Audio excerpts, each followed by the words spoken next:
Lengo kubwa ilikuwa ni kupunguza vifo vya kina mama wajawazito, lakini vifo vya watoto chini ya miaka 5. Na kwa hakika amefanya kazi kubwa na tumeona mafanikio makubwa na vifo vimepungua kwa kiasi kikubwa sana. Na mafanikio makubwa sana yanapatikana kwa kupunguza vifo vya kina mama wajawazito. Lakini pia vifo vya watoto wachanga vimepungua, ingawaje sio katika hali ile ambayo tunataka ifikie. Na ndiyo tumepata wenzetu wametusaidia kupata vifaa hivi ili kuongeza vifaa ambavyo tunavyo kuweza kuhakikisha kwamba watoto wetu wakizaliwa njiti wanakuwa salama. Watoto wakizaliwa wale wanakuwa wa manjano, basi kuna vifaa maalum vya kupata ule mwanga wa blue ili watoto hali zao ziweze kuwa vizuri. Mtoto akizaliwa apumui, kuna mashine maalum. Na mashine hii ya oksijeni ni mashine maalum ambayo mashine moja ni shilingi milioni 6. Ukiona mashine ndogo ile pale ni karibu bei ya gari. Sasa na uzuri wa hii mashine yenyewe inatengeneza oksijeni kutoka kwenye maji. Mtoto mashine inatengeneza oksijeni pale, mtoto anapewa kifaa kile cha kuweza kuokewa oksijeni mapema kabla hajaanza kulia. Ghafla mtoto anaanza kulia. Lakini kuna vifaa vingi vya muhimu sana.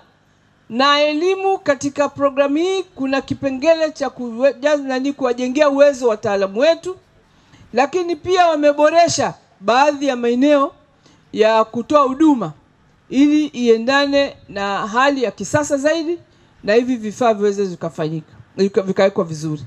Kwa hivyo tumepata jumla ya vifaa na maeneo ambayo yameboreshwa kwa pamoja karibu shilingi milioni 900 na zaidi. Tuseme ni bilioni, inakaribia bilioni 1. Naomba tuwapigie sana makofi wenzetu wa GIZ, lakini wenzetu wa Ujerumani. Mheshimiwa Mkuu wa Mkoa, nimeambiwa kutakuwa na vituo 16. Lakini niseme tu, nikutie maneno, uwachagize zaidi, uambie tunaweza kwenda zaidi, kwa sababu Mama Samia amewekeza kwenye semoki nyingi, na hizo semoki watu wameitikia kujifungua, na huko kuna watoto wengi wanazaliwa, na watoto hao wachanga wakizaliwa 15% mpaka 20% watahitaji huduma za neonatal care. Kwa hiyo vitahitajika vifaa vingine zaidi. Kwa hiyo tunatakiwa tuwekeze zaidi. Na sisi Wizara ya Afya tulisema badala ya kuwa na mikoa miwili wawe na mkoa huu mmoja wa Tanga. Kwa sababu Tanga nasikia kihistoria ndio Wajerumani walianzia hapa, kwa nini wasiwekeze? Kwa hiyo tuna kila sababu ya kuwaomba tena waweze kuunga mkono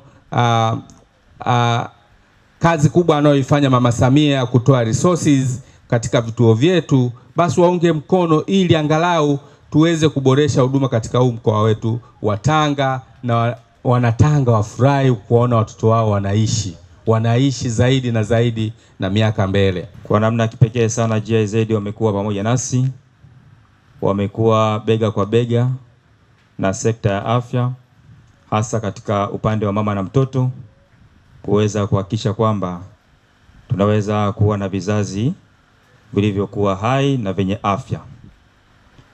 Na katika hili kwa kweli wanatakiwa wapewe pongezi Mheshimiwa Mkuu wa Mkoa, kwa sababu wamekuwa pia wakishiriki hata katika mafunzo mbalimbali. Wamekuwa wakijitahidi kutoa mafunzo kwa ajili ya kuongeza weledi wa kazi, na pia wamekuwa wakitoa vifaa mbalimbali kama ambavyo wameweza kufanya siku hii ya leo.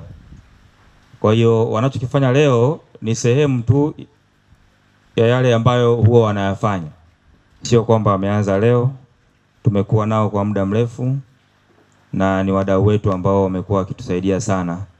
Kama tunavyofahamu kwamba hospitali zetu zinakuwa zina changamoto nyingi, lakini moja kati ya changamoto ni upungufu wa vifaa tiba. Kwa hiyo uwepo wa mdau ambaye anatukumbuka katika vifaa tiba ni jambo la kumshukuru Mwenyezi Mungu. Kwa hiyo tunawashukuru sana GIZ na tunaomba muendelee kuwa na moyo huo huo. Mimi nikisema nilete mahitaji yangu, naweza nikasema labda vyote hivi mniachie mimi. Lakini pia kuna wenzetu ambao kimsingi pia tuna jukumu la kuwasaidia hospitali ya rufaa ya mkoa ina jukumu pia la kulea vituo ambavyo viko chini katika level hii ya mkoa.